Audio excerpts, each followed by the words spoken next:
大家好，我條線影評，今日講下咧呢個 Rooster Fighter 啊 Netflix 嘅雞鬥士啊。咁其實咧就係2020年開始嘅一個漫畫嚟嘅。咁依家咧2026咧就將佢動畫化，第一季咧有12集嘅。咁其實坦白講咧，我覺得幾熱血，都幾抵死搞笑嘅。只不過個套路咧就有啲似東島丹三郎咧想成為假面騎士一樣咯。即係本身東島丹三郎就係冇異能嘅，咁但係想成為假面啦，時戴住個面具啦。咁今次只不過咧將呢個故事套路咧變咗隻雞，係公雞。但係你唔好睇少佢用咗個公雞做個設定咧，其實有啲位都好型嘅畫到佢。係啊，譬如你而家開始賺啊啲公雞起飛腳啊、放射死光啊等等嘅。咁角色咧有男主角嘅雞治嚇。咁啊講到佢阿妹咧就俾個白鬼獸4隻角嘅，咁個角越多咧就話嗰個鬼嘅能力就越大。咁佢嗰個死對頭咧就4隻角。咁而家第一季裏邊咧就不斷呢個雞治男主角就要揾呢個白鬼獸復仇，睇佢阿妹復仇嘅。咁就個套路都係嗰啲嚟㗎啦，都好清楚。咁應該係彈位嚟嘅。咁然後仲有 Elizabeth 伊麗莎白啦，就係隻靚毛雞啊。咁仲有隻雞仔，咁好得意嘅。咁漫畫家就係櫻谷修嘅。咁其實我覺得睇佢第一季咧，我自己覺得都好唔錯㗎。咁第一個讚就係咩咧？我睇 Netflix 咧就話有 sex and violence，所以多數有啲嘅警告咧喺個左上角。我話雞鬥士喎，何來有 sex and violence 咧？哦，嗱個 violence 即係都幾多血嘅，咁但係合理啊嘛。咁個 sex 咧佢俾埋你睇個 sex scenes 嚇，咁但係兩隻雞嚟嘅啫，所以其實根本就係冇嘢睇嘅。佢咩 sex and violence 咧得啖笑，就係呢一個嘅警告字眼我可以得啖笑啦。同埋有時啲雞咧控制唔到自己啊嘛，佢即係發情嘅時候就要嚟㗎啦。咁佢都起碼有3-4幕係咁樣，都抵死嘅，都抵死嘅。即係嗰啲射後不理啊、趙元松嗰啲咧，咁係唯有係變咗做雞呢個角色嘅時候咧，佢先可以咁直接咁去表達出嚟咯。如果個人設係人嘅時候就唔得㗎啦。所以嗰啲嘅性愛暴力鏡頭咧，完全都係雞嘅啫，雞與雞之間嘅啫。個暴力就係打怪獸啫，咁冇嘢嘅，就未試過對人嘅。所以我話有啲位抵死選物就係呢個意思啦。用咗雞就可以避嫌一啲嘢，但係又可以好直接咁樣。嗰啲寬好鏡頭都俾埋你睇，好鬼搞笑。另一方面佢真係有咧，即係蒙面超人嗰種嘅熱血嘅堅熱血，好睇嘅。我開頭都冇諗過，哇！畫到公雞都畫到咁型嘅，咁有英氣嘅。因為點解雞飛唔到咧？最主要係充滿肌肉啊！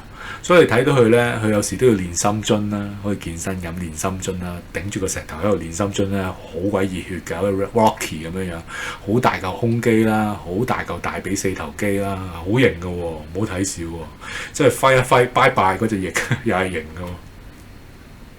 同埋佢有唔同嘅招式㗎，咩衝天飛踢嗰啲咧，咁咪即係同蒙面超人嗰一樣啫嘛。咁但係換咗落隻雞嘅時候咧，又 OK 㗎喎。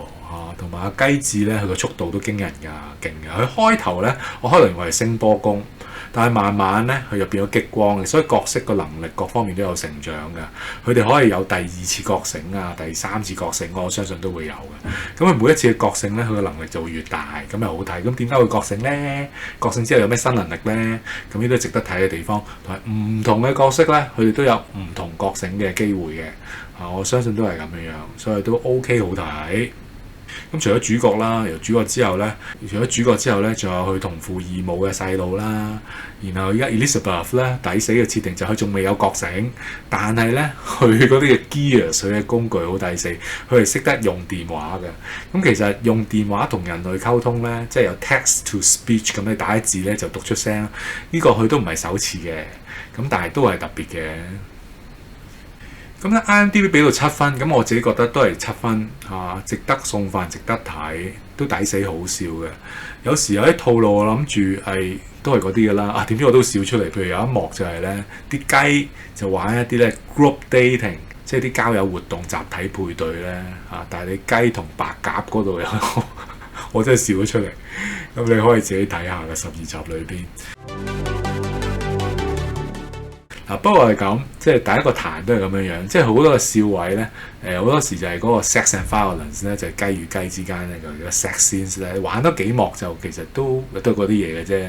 所以點解你話去到就係嗰個集體 dating 交友配對嗰度特別就係，終於唔係即係純粹 sex scenes 啦。咁故事嚟講真係嗰個套路嚟嘅，又係一啲好似蒙面超人打怪獸咁樣咯，一模一樣嘅啫，都係咁樣樣。同埋啲怪獸有怪獸嘅進化啦，主角有主角嘅進化啦，咁互相打嚟打去咁就係咁咯。即係我覺得就永遠都跳唔出呢個框框係爭啲。雖然你每一個怪獸可能都有佢嘅過去，咁呢度呢，好少少加翻一啲嘅人情味，即係怪獸唔係純怪獸嚟嘅，怪獸都有好嘅。咁呢個咧令到成個故事冇咁單調，但係都跳唔出咧不嬲嗰個嘅格局啊嘛。咁所以點解只係7分就咁解啦？但係整體而言咧，我覺得佢個畫風係唔錯嘅，即係類似《鬼滅之刃》咁有啲粗線條咁樣咧。我覺得動畫組嘅製作係唔錯，同埋有時電腦化嘅時候咧，佢會360度咁樣去圍住嗰啲角色咧。鏡頭圍住個角色嘅時候呢，佢個電腦製作其實都唔錯，有時佢出超必啊，畫角繩嘅時候呢，我都覺得型嘅。